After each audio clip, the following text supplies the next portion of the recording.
कर की जो ये घटना घटी ना, उसमें बहुत बड़ी लापरवाही सामने आई।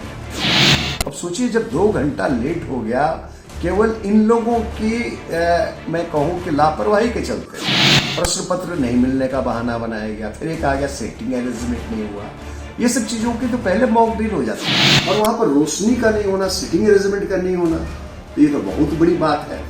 जब 1500 छात्राओं को आप कहीं बुला रहे हैं और वहां सीटिंग अरेंजमेंट नहीं कर पा रहे हैं, तो इसका मतलब वो केंद्र होने लायक नहीं है। विश्वविद्यालय ने कैसे उस कॉलेज को केंद्र, हर चीज की समीक्षा करनी चाहिए और उसके बाद वो आयोजन करने चाहिए। इसे बहुत गलत संदेश दिया है। बिहार वैसे ही शिक्षा के मामले में बदनाम रहा है। यहाँ शिक्षा व्यवस्था जो है बिल्कुल बदहाल और समाप्ति के कगार पर है। इसके लिए जो भी दोषी हो उसको बिल्कुल जवाबदेह ठहराते हुए कार्रवाई होनी चाहिए कि भविष्य में इसका पुनरावृत्ति।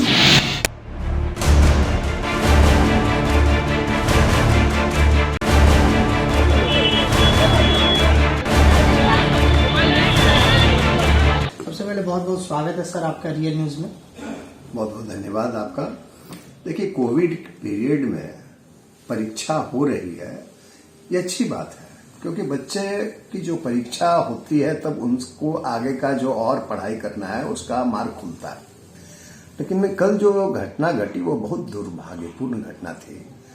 उस केंद्र के जो केंद्राधीक्षक थे या यूनिवर्सिटी थी या यहाँ के जिला शिक्षा पदाधिकारी हैं, अगर उनको इस बात का संज्ञान नहीं था कि उस केंद्र में 1500 बच्चियों का सेंटर था, तो ये मानने वाली बात नहीं है। पहले से निर्धारित था कि वहाँ 1500 बच्चियां परीक्षा देंगी, और इस समय जो मौसम है, दिन में भी अंधेरा होता है, रोशनी की व्यवस्था होनी चाहिए, सोशल डिस्टेंसिंग के हिसाब से बैठने की व्यवस्था होना चाहिए, समय पर प्रश्न पत्र निश्चित रूप से पहुंचते हैं, ये सारी व्यवस्थाएं होती हैं। लेकिन कर की जो ये घटना घटी ना, उसमें बहुत बड़ी लापरवाही सामने आई है। क्योंकि देखिए, वहां सिर्फ छात्राओं का सेंटर था। लड़कियां देहात से, गांव से आती हैं। द्वितीय पाली में 2 बजे से परीक्षा थी, 2 बजे भी अंधेरा हो जाता है। अब सोचिए, जब 2 घंटा लेट हो गया केवल इन लोगों की मैं कहूं कि लापरवाही के चलते, प्रश्न पत्र नहीं मिलने का बहाना बनाया गया, फिर एक आ गया सेटिंग अरेंजमेंट नहीं हुआ। ये सब चीजों की तो पहले मॉक ड्रिल हो जाती है। आखिर उन बच्चियों को जो देहात से आई है, इतने देर तक रहना पड़ा, उनके अभिभावक को रहना पड़ा, और प्रशासन बार बार 2 चीज बोल रहा है। पहला बात ये लगती जा रही है कि प्रश्न पत्र नहीं आए, तो ये तो मानने वाली बात नहीं है, क्योंकि वो समय पर हर जगह पहुंचाने की जिम्मेवारी अलग लोगों की होती है, वो केंद्र की जिम्मेवारी नहीं होती है। उसके लिए एक उड़नदस्ता होता है। और वहां पर रोशनी का नहीं होना, सिटिंग अरेंजमेंट का नहीं होना, तो ये तो बहुत बड़ी बात है कि जब 1500 छात्राओं को आप कहीं बुला रहे हैं और वहां सिटिंग अरेंजमेंट नहीं कर पा रहे हैं, तो इसका मतलब वो केंद्र होने लायक नहीं है। विश्वविद्यालय ने कैसे उस कॉलेज को केंद्र बनाया, तो ये मैं बताऊं कि देखिए, इसमें विश्वविद्यालय प्रशासन, वो कॉलेज का प्रशासन, यहाँ के जिला शिक्षा पदाधिकारी और ऑन दी होल जिला प्रशासन, क्योंकि हर चीज की समीक्षा करनी चाहिए और उसके बाद वो आयोजन करने चाहिए। इसे बहुत गलत संदेश दिया है। बिहार वैसे ही शिक्षा के मामले में बदनाम रहा है। इस तरह की घटनाएं अगर घटेंगी तो बच्चे कैसे आगे बढ़ पाएंगे? बहुत दुखद विषय है। देश में बेटी पढ़ाओ बेटी बचाओ अभियान चलाया जा रहा है सरकार के द्वारा, और जब बेटियों का सेंटर है, जहाँ पे केवल बेटियों और लड़कियों का सेंटर है, वहां पे इस तरह की बड़ी लापरवाही का कमी, आखिर इसके बारे में आप क्या कहना चाहते हैं? देखिए, लड़कियां पढ़े, ये बहुत आवश्यक है, और मोदी सरकार ने बिल्कुल इसके लिए एक अच्छी पहल की है। लेकिन दुर्भाग्य हमारे बिहार का विशेष करके रहा है, यहाँ शिक्षा व्यवस्था जो है बिल्कुल बदहाल और समाप्ति के कगार पर है। कॉलेज 2 चीजों का एक माध्यम रह गया है, एडमिशन और रिजल्ट। ना तो परीक्षा ढंग से होती है, ना पढ़ाई होती है। तो मैं स्पष्ट रूप से ये बताऊं कि देखिए, ये जो परीक्षा केंद्र में जो ये घटना, लापरवाही की घटना घटी है, बिहार के बच्चियों को ये हतोत्साहित करने वाली घटना है, और मोतिहारी के लिए तो दुर्भाग्यपूर्ण है। जो इतना बड़ा सेंटर ऑफ एजुकेशन का बन गया, एजुकेशन हब बनने जा रहा है, हमारे सेंट्रल यूनिवर्सिटी है, यहाँ केंद्रीय कृषि यूनिवर्सिटी भी आई है, इतने अच्छे अच्छे एजुकेशन इंस्टीट्यूशंस हैं, तो फिर ऐसी घटना एक बहुत बड़ा प्रश्न चिन्ह है। और बिल्कुल ये विश्वविद्यालय, उस कॉलेज की, यहाँ के शिक्षा विभाग की एकदम लापरवाही है। इसके लिए जो भी दोषी हो उसको बिल्कुल जवाबदेह ठहराते हुए कार्रवाई होनी चाहिए कि भविष्य में इसका पुनरावृत्ति नहीं हो। ये बहुत जरूरी है। एग्जाम सेंटर पर विद्यार्थी अगर 2 मिनट 5 मिनट लेट करते हैं तो उनको एग्जाम नहीं दिया जाता है, और कॉलेज मैनेजमेंट के द्वारा, शिक्षा मैनेजमेंट के द्वारा उनको एग्जाम से बाहर कर दिया जाता है। और जब इतनी बड़ी गलती, इतनी बड़ी चूक उनके द्वारा किया जाए तो उनको क्या दंड देना चाहिए?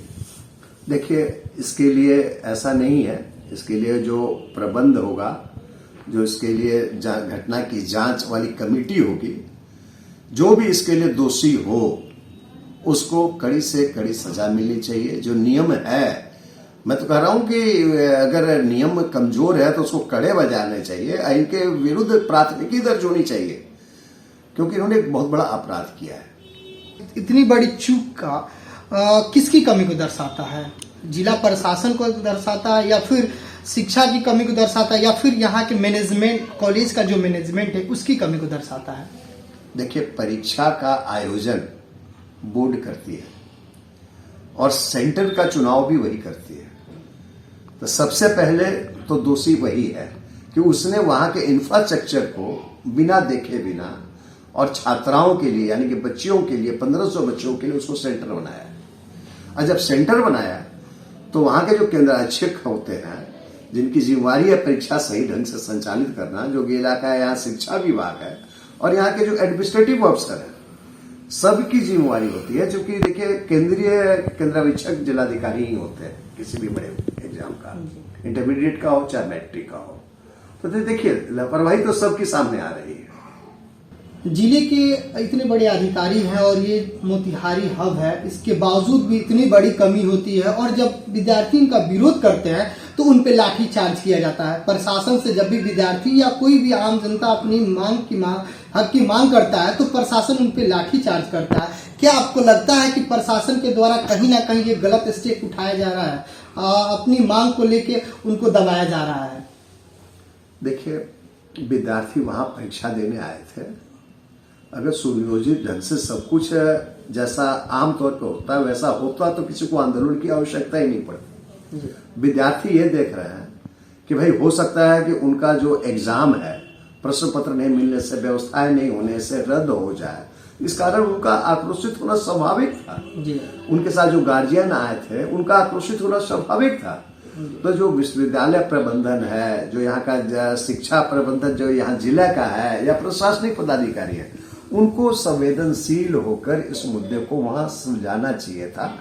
देखिए, बच्चे हैं, आक्रोशित होंगे तो कुछ हल्ला हंगामा भी होगा, लेकिन उनका हल्ला हंगामा कराना या होना ऐसा नहीं था कि बिल्कुल गलत था।